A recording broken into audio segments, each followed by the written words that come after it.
আক্তার আলীর কাছে, আক্তার আলী আপনি যদি শুনতে পারেন, আপনাকে হ্যাঁ শুনতে পাচ্ছি। গোটা বাংলা এই মুহূর্তে দেখলো মমতা বন্দ্যোপাধ্যায়ের থেকে বিচার কতটা তাড়াতাড়ি পাওয়া যায় যদি মমতা বন্দ্যোপাধ্যায়ের গাড়ি ঘেরাও করা যায়। একজন রোগী, আক্তার দা একজন রোগী, তার মারা যাওয়ার পরে চোখটা জাস্ট খুলে নিয়ে চলে গেছে কোনো দালাল চক্র। বাড়ির লোক হাসপাতালকে বলতে গেছে, হাসপাতাল পাত্তা দেয়নি। বাড়ির লোক, পাড়ার লোক রেগে গিয়ে মমতা বন্দ্যোপাধ্যায় ফিরছিলেন, তার গাড়ির সামনে ধর্ণা দিল, সাট এক রেজাল্ট পেয়ে গেল। একদম এডিজি লেভেলের অফিসারদের বললো এক্ষুনি তদন্ত করো, একজনকে চাকরি পর্যন্ত অফার করে দেওয়া হলো। মানে এটা তো আপনি দীর্ঘদিন ধরে বলেছেন যে স্বাস্থ্য ক্ষেত্রে কি ভয়ঙ্কর দুর্নীতি, আজ আপনাকে সাসপেন্ড করে দেওয়া হলো। হ্যাঁ বলবো, বলুন। দেখুন, স্বাস্থ্যমন্ত্রী হিসাবে উনি কিন্তু কমপ্লিটলি ফেলিয়ার। সেই কথাটা যদি উনি মেনে চেয়ার ছেড়ে দেন তাহলে ওনার সম্মানটা থাকবে, নাহলে জনতা খেপে গেছে। এবার ওনাকে চেয়ার থেকে জোর করে নামিয়ে ছুঁড়ে ফেলে দেবে। তখন উনি কোথায় যাবেন, কোথায় পালাবেন, উনি আর পথ খুঁজে পাবেন না। এই ঘটনাটা প্রথম না, আমি একদম বলছি 2022 সালে জানুয়ারি মাসে 5টা ডেড বডি নিয়ে গন্ডগোল হয়েছিল আরজি করে। তদন্তকারী সংস্থা হিউম্যান রাইট কমিশন ডাইরেকশন দিয়েছিল চিফ সেক্রেটারি, প্রিন্সিপাল সেক্রেটারিকে ডিপার্টমেন্টাল ইনকোয়ারি করতে, ডিপার্টমেন্টাল প্রসিডিংস করতে দুজন ডাক্তারের এগেন্স্টে।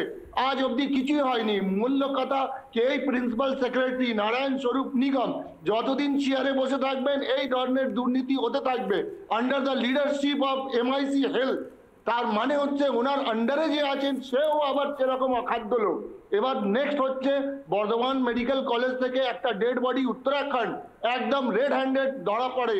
কে তার মধ্যে ইনভলভ ছিল ধরা পড়ে। এটা সেপ্টেম্বর 2024 সালের ঘটনা, আগস্ট মাসে আরজি করে ঘটনা হওয়ার তারপরের বলছি। এবার তার মধ্যে একজন ডাক্তার ইনভলভ, এবার সেটা টিএমসিপির লোক। আজ অব্দি কোনো অ্যাকশন হয়নি, কোনো ইনকোয়ারি হয়নি। আমি অর্ডারও আপনাকে শেয়ার করেছি।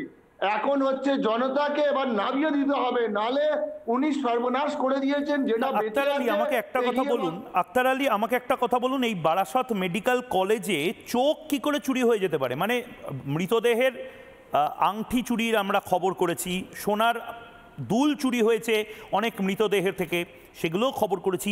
গোটা চোখ চুরি করে নিচ্ছে মানে তো কালকে কিডনি চুরি হবে, পরশুদিন হয়তো লাংস থেকে শুরু করে সমস্ত বডি পাচার হয়ে যাবে। স্বাস্থ্যর ক্ষেত্রে আমি বারবার মুখ খুলেছি, আমি অনেকদিন চেঁচিয়েছি, কিন্তু স্বাস্থ্য যারা চেয়ার হোল্ড করে বসে আছে ইনি বলেন আমি চেয়ারকে কেয়ার করি না, কিন্তু উনি তো চেয়ার ছাড়ছেনই না। স্বাস্থ্য দপ্তরে যে principal secretary say top to bottom দুর্নীতির মধ্যে ইনভলভ, কিন্তু ওনাকে কেন নামানো হচ্ছে না? স্বাস্থ্য ভবন আছে একটা টেক্সটাইল জানেন যেখানে টাকা ছাপানো হয়, স্বাস্থ্য ভবন তো একটা মানে আড়ত, ওখান থেকে টাকা আসছে, দুর্নীতি টাকা আসছে, কোটি কোটি টাকা আসছে। তো উনি চেয়ার ছাড়বেন না, প্রিন্সিপাল সেক্রেটারিকেও সরাবেন না। ওরা সুপ্রিম কোর্টে গেল জুনিয়র ডাক্তাররা অভয়ার যে নারকীয় ঘটনা হওয়ার পরে, কিন্তু উনি কিছুটাই সরাবেন না। ওনার নিজের লাশ শরম নেই, বেহায়া, উনি শেমলেস। আমি বলতে একেবারে বোঝা যাচ্ছে যে স্বাস্থ্যমন্ত্রী হিসেবে টোটাল ফেলিয়ার। নানা ধরনের কন্টেন্ট দেখার জন্য লাইক করুন, শেয়ার করুন আমাদের ফেসবুক পেজ, সাবস্ক্রাইব করুন আমাদের ইউটিউব চ্যানেল। পাশাপাশি অন্যান্য ব্রেকিং নিউজের জন্য অবশ্যই চোখ রাখুন রিপাবলিক বাংলায়।